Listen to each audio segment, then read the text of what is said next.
only. Hello, it's Wednesday, July 26th, 2017. You are listening to Inception Radio Network, voice of the fringe majority. This is Carol Carl with UFO Headline News. May we have a drum roll, please? The star of the week, Vega, the Harp star. Nope, not your Hollywood star, not at all. From earthsky.org comes this. The beautiful blue-white star Vega has a special place in the heart of many skywatchers. Come to know it, and you'll see why. So here's how to see Vega. Observers in the northern hemisphere can see the star Vega come into view in the northeast in mid-evening, starting in the month of May. Look for this star in the very early evening in June. Then in the autumn, it'll be high overhead. In the northwest quadrant of sky, that's where you'll find it in December. But it's up there, right about now. Vega's easily recognizable for its brilliance and its blue-white color. You can also easily pick out its constellation, Lyra. It's small and compact, and consists primarily of Vega and 4 fainter stars in the form of a parallelogram. That little constellation Lyra has some interesting features. Near Vega is Epsilon Lyrae, the famed double star. Between the Gamma and Beta stars is the famous Ring Nebula, visible in small telescopes. Vega is one of 3 stars in an asterism, one of those noticeable star patterns. It's called the Summer Triangle. It's in the early evening sky. The 2 other stars in that triangle, Deneb and Altair. You can see the Summer Triangle in the evening starting as early as June through the end of each year. Here's a cool tidbit about Vega in history and myth. In Western sky lore, Vega's constellation Lyra is said to be the harp played by the legendary Greek musician Orpheus. It's said that when Orpheus played this harp, neither god nor mortal could turn away.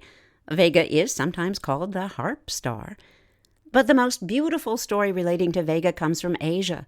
There are many variations. In Japan, Vega is sometimes called Tanabata, a celestial princess or goddess. She falls in love with a mortal, Kengyu, represented by the star Altair. But when Tanabata's father finds out, he is enraged and forbids her to see this mere mortal. Thus, the 2 lovers are placed in the sky, where they are separated by the celestial river, known to us as the Milky Way. Yet the sky gods are kind. Each year, on the 7th night of the 7th moon, a bridge of magpies forms across that celestial river, and the 2 lovers are reunited. Sometimes Kengyu's annual trip across that celestial river is treacherous, though, and he doesn't make it. In that case, Tanabata's tears form raindrops that fall over Japan. Many Japanese celebrations of Tanabata are held in July, but sometimes they're held in August. If it rains, the raindrops are thought to be Tanabata's tears because Kengyu could not meet her. Sometimes the meteors of the Perseid shower are also said to be Tanabata's tears. That's the poetry part. Here's the science part. Vega is the 5th brightest star visible from Earth, and the 3rd brightest easily visible from mid-northern latitudes, after stars Sirius and Arcturus. It's about 25 light-years in distance. It's the 6th closest of all the bright stars, or the 5th if you exclude Alpha Centauri, which isn't that visible easily from most of the northern hemisphere. Vega's distinctly blue color indicates a surface temperature of nearly 17,000 degrees Fahrenheit, making it about 7,000 degrees hotter than our sun. Roughly 2.5 times the diameter of the sun, and just less than that in its mass, Vega's internal pressures and temperatures are far greater than our sun, making it burn its fuel faster. This causes Vega to produce 35 to 40 times the energy of our sun, and that in turn shortens its lifetime. At about 500 million years, Vega is already middle-aged. Currently, it's only about 1/10 the age of our sun, and it's going to run out of fuel in another 500 million years.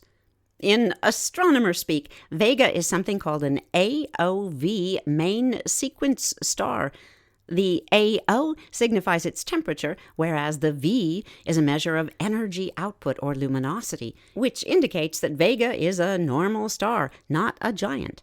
The main sequence part According to Larry Sessions, who writes this story for earthsky.org, that again testifies to the fact that Vega belongs in the category of normal stars, and that it produces energy through stable fusion of hydrogen into helium.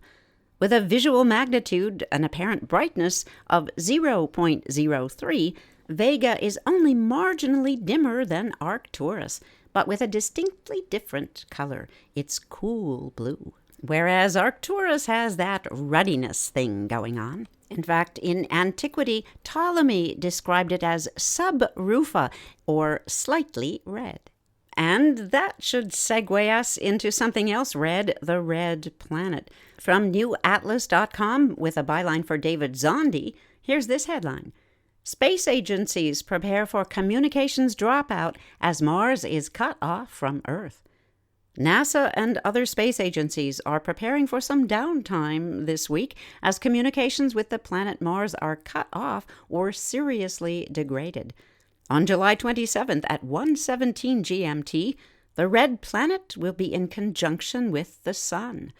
This means that between July 22nd, roughly, to August 1st, there will be so much radio interference from the solar corona that it will not be possible to safely transmit orders to any of the Mars spacecraft. There currently are 8 missions from the United States, Europe, and India operating in orbit or on the surface of Mars, and they keep in touch with their various mission controls through tightly beamed radio signals designed to convey commands and data, as well as a tracking signal for the spacecraft's antennae to log onto. Maintaining communications between Earth and Mars over distances of hundreds of millions of miles is hard enough, but when the orbital positions of the two planets places them on opposite sides of the Sun, things get very dicey. The Sun is by far the most powerful radio source in the solar system, as well as being extremely hot and bright.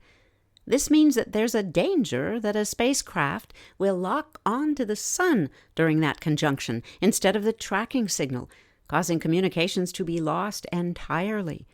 Even if they are maintained, it's a bit like two people on opposite sides of a giant arc lamp trying to talk to each other by flashing Morse code from a couple of pen lights, says this writer. Even though Mars is only in conjunction for a brief time, the Sun's corona extends so far into space that its hot ionized plasma can still seriously interfere with signals for days before and after the event. The problem for NASA and the other space agencies is how to handle this period of interference. Since this is a situation that has occurred every 26 months since Mariner 9 went into orbit around Mars back in 1971, the standard procedure is to partly suspend communications from Earth. During this time, the orbiters and landers are put into autonomous mode, carrying out only basic duties while sending telemetry data and status reports back to Earth. Meanwhile, Mission Control plays it very safe by not sending any commands that might be misinterpreted by the spacecraft's computers and cause them to do something stupid, such as drive off a cliff or shut down their power systems. Here's a quote from Hoppy Price. Price is the Mars Program Chief Engineer out of Jet Propulsion Laboratory in Pasadena, California. Quote, "The vehicles will stay active, carrying out commands sent in advance. Orbiters will be making their science observations and transmitting data. The rovers won't be driving, but observations and measurements will continue." End quotes. So, in spite of that outage, not all is lost. Here's something interesting that was found. It's from openminds.tv. Here's the headline. Witness says cloaking UFO had United States Air Force insignia. This is posted by Roger Marsh. A California witness at Moore Park reported watching an odd object with cloaking abilities with the words United States Air Force 003 on its tail stabilizer. This comes according to testimony in Case 84601 from the Mutual UFO Network, MUFON, their reporting database. The witness was sitting in a restaurant drive-through lane at 11:24 a.m. on June 25th, 2017, when the incident occurred. Quote, "Looking right at it, my eyes hurt to look at it," end quotes, the witness stated. Quote, it was using some kind of neural confusion. It was like trying to look at a needle coming at your eye. This thing gave off some type of electrical interference, and it seemed to rotate radially even though it was stationary. It looked big enough to hold 1 or 2 people, end quotes. The witness stated that there were letters and numbers on that object that were readable. He said, quote, "I could very clearly see on that tail stabilizer United States Air Force, or the initials USAF 003 in white paint. They were bright silver fixtures, and they had solid beacon lights, which were white. The tail moved independent of the fuselage. There was a cockpit, windscreen, canopy. It was non-reflective, silver material, and it had a very odd indentation. It looked like a cookie sheet with a larger section around it to extend it, almost like a top hat," end quotes. The witness seemed to think that the object was cloaking itself.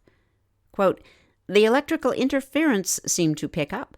It disturbed another one just like it that was in formation next to it, and I could see an illusion effect, and then nothing, as the cloak re-engaged and they were both gone. There was an audible pulse-like concussion as well. I said, 'Holy blank,' and it went over the microphone to the drive-through guy, and he said, 'Hold on.' And it definitely changed the electromagnetism around us. Something felt off. The air was empty. It felt like a rug had been pulled out from underneath the air. It's hard to explain. These objects were about 400 feet above the 118 overpass in Moore Park, California. I swear by this statement and its truth. The metal looked old. It was matte-like. It didn't pick up any light like high-gloss paint. Since I got home, I've been going through books. It's good to know that it's us that has this stuff," end quotes. It's way back Wednesday, and boy, have we got a story for you. The information comes by way of our man in the high castle. Where does he find this stuff? It was completely new to this broadcaster, and perhaps it will be to you too, gentle listeners. We've got content from a couple of different sites. The first one takes it a little bit more seriously. It's from UFOcasebook.com. This material was compiled by Richard Hall. It concerns 2 separate military facilities, Fort Dix and Fort McGuire. Now, for clarity, these installations were 16.1 miles approximately apart, both located outside the city of Trenton, New Jersey. Both sites were ultimately combined, but at this point they were somewhat separate. Here is the case. During the early morning hours of January 18, 1978, UFOs were sighted flying over Fort Dix and McGuire Air Force Base, adjacent military bases. Shortly afterward, an Air Force security patrol was ordered to the back gate of McGuire Air Force Base to allow entry to New Jersey State Police, who were searching for something. One of the airmen on duty was Sergeant Jeff Morse. That's a pseudonym. The state trooper told Morse that a Fort Dix military police member was pursuing a low-flying object that had hovered over his car, and then a small being with a large head and slender body appeared in front of his car. The MP had panicked and shot the alien several times with a .45 automatic. The being had fled over the fence between the 2 bases before falling and dying on the deserted runway. Sergeant Jeff Morse and his colleagues found the body lying on the runway. As they followed routine procedure and roped off the area of the crime scene, other blue beret forces, unfamiliar to Morse and his companion, took over.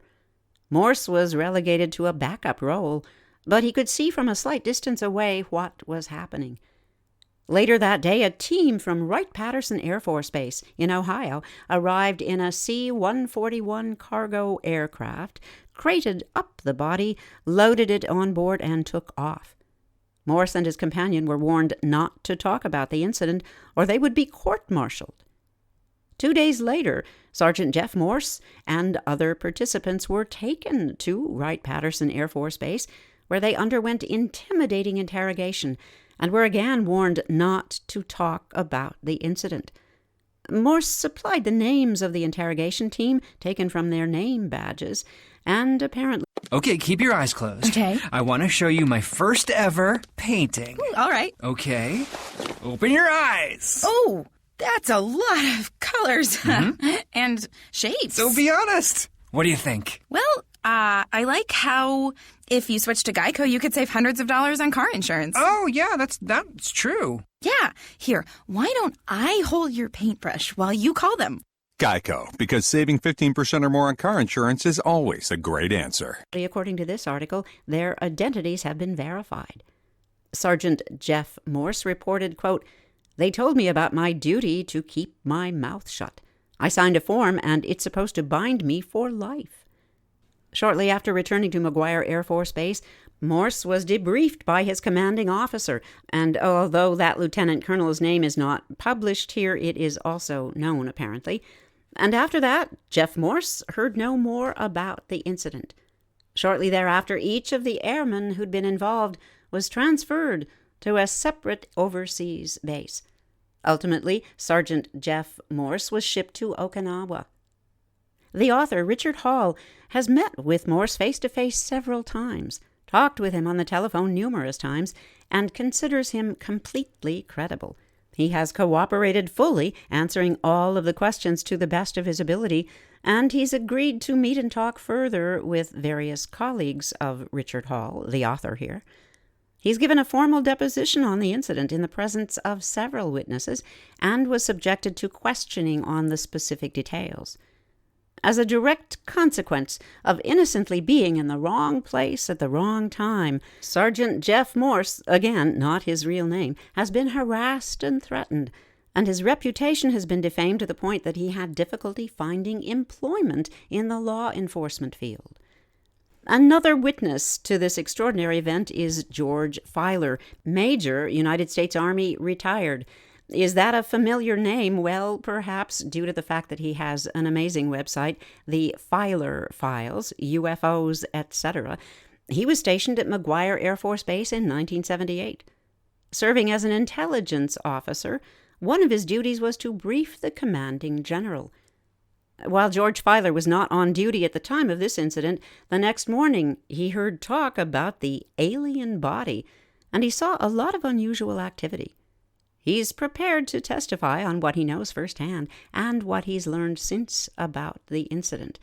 In fact, ABC News' Caitlin Raymer in Washington and David Roop in New York put this together. Filer's statement.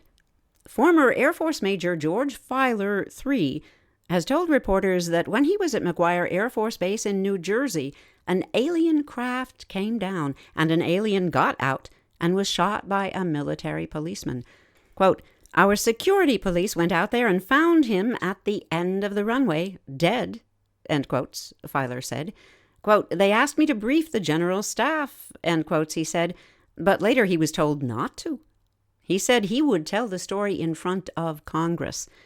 Filer isn't new to UFO sightings. This article mentions his own website, Filer's Files, where he says also that an alien ship was chased over England when he was flying for the United States Air Force. He said, quote, "I personally have witnessed a UFO both visually and on radar, and I've been chasing them ever since," end quotes. Now let's segue to an article from 1985 written by Leonard H. Springfield. The headlines, "The Fatal Encounter at Fort Dix, McGuire, a Case Study." Here is a description from that study of the humanoid. At varying times during his patrol duty, Sergeant Jeff Morse was within 40 to 70 feet from the prostrate body on the abandoned runway, number 5. Never close enough to observe details such as facial features or its hands and feet, he did recall that under the glare of truck headlights, the skin of the unclad, hairless body was wet, shiny, and snake-like. As reported in his initial letter, the entity was about 4 feet in height with a large head, slender torso, thin arms and legs, and overall of a grayish-brown coloration. Unquestionably not human, It was, however, of humanoid stature, fitting the anatomical description so often heard from military sources who've made claims to having seen entities at crash sites, and defined coincidentally by a medical source who allegedly performed an autopsy on a specimen in the early 1950s. Always pressing for details, the writer here, Leonard H. Springfield, preferred the notion that McGuire's corpse could have been that of a wild animal, a deer perhaps, or an escaped ape from some military experimentation lab or zoo. To this, Sergeant Jeff Morse replied, quote, "No zoo nearby. We did have a problem with deer on the runway, but no one ever made such a big fuss over a deer," end quotes. The only other anomaly that Morse attributed to the presence of the body was the strong smell of ammonia in the cold night air. That same odor has been present at other crash sites. In his article, writer Leonard H. Springfield includes Morse's description of the retrieval operation. It seemed to go something like this. "It was maximum security," said Sergeant Jeff Morse, who, alone in his patrol car, received word by radio that a state of alert was in effect at McGuire as a result of a shooting incident. He was ordered to gate number 5 to answer the request of a state police officer. That officer had been running code with the MP during his encounter at Fort Dix. He wanted admission to the airbase. Morse was ordered to comply, but when the trooper wanted to get closer to the runway, he wasn't allowed to do so, and he was angry. On orders by radio, Morse was told that all personnel, including Morse and other members of his security police unit, were restricted from entry into that roped-off zone. Taking command was a new and unfamiliar team of blue berets who had suddenly descended onto the scene just moments after the runway had been cordoned off. With speed and efficiency, quote, "they took over," end quotes, he said. And when asked who they were, quote, "we were told nothing and ordered to stay outside the ropes," end quotes. Perplexed by this covert action, Sergeant Jeff Morse noted that all of them were staff sergeants and up, wearing fatigues, no patches, no insignia. And as for headgear, he said, quote, "they wore blue berets just like mine," end quotes. In one letter, Morse vaguely speculated these were undercover cops, and later, by phone, he said he felt certain they were stationed somewhere at McGuire to account for their quick deployment to the runway. In support of this, when asked if helicopters were seen or heard overhead or landed on or near the scene, his reply was negative. This, it seems, would rule out any notion that they'd been transported from an outside base, this blue beret team. It also strengthened the belief of this writer that a UFO had not crashed or been disabled nearby, requiring close tactical air support. But what of a landed craft? Perhaps one that landed earlier at Fort Dix? Could it have deployed one or more of its kind to perform a duty, forever unknown, at one or both of the adjoining military installations? Meanwhile, at McGuire, once the sensitive area had been roped off and the entry control point established, a generator unit was brought in for better lighting. At least a dozen men, said Morse, armed with M16s, were assigned to guard at the ropes, and no one was allowed to enter except the base commander, the Security Police Squadron commander, First Lieutenant W.S. of the Security Police Squadron, and a base photographer. While on patrol, Morse watched the Blue Beret specialists spray the corpse from a portable tank and cover it with a white sheet. Before daybreak, the body was carefully placed onto a platform and a wooden frame built around it. This was finally placed into a large, square, silver metal container, about 10 by 10 feet, with undistinguishable blue markings. Before going off duty, Morse and others watched that silver box forklifted into a C-141, which arrived about 7 a.m. from Wright-Patterson Air Force Base. And later, at a distance, he said he watched the plane and its secret cargo soar aloft into limbo. Presumed destination, Dayton, Ohio. For Sergeant Jeff Morse and others of the Blue Beret regulars at McGuire, it was far from over when that C-141 with corpse took off.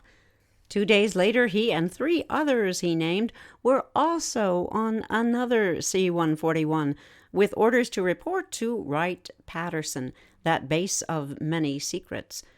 The setting at Wright-Patterson was like that of a court-martial, a table and chairs in an unadorned room. Use your mind's eye, gentle listeners, to retain that setting, the table, those chairs, probably windows that haven't been washed in a while. We'll leave you there till next Way Back Wednesday, when we continue with the curious testimony and the latest fallout regarding this alien being shot dead. Way back in 1978. Fast forward, all the clocks on the wall, all the time zones indicate that we gotta go because that's a wrap. Thank you for listening to Inception Radio Network. Follow today's broadcast at ufoheadlinenews.com. Take care of each other. We're all in this together. This is Carol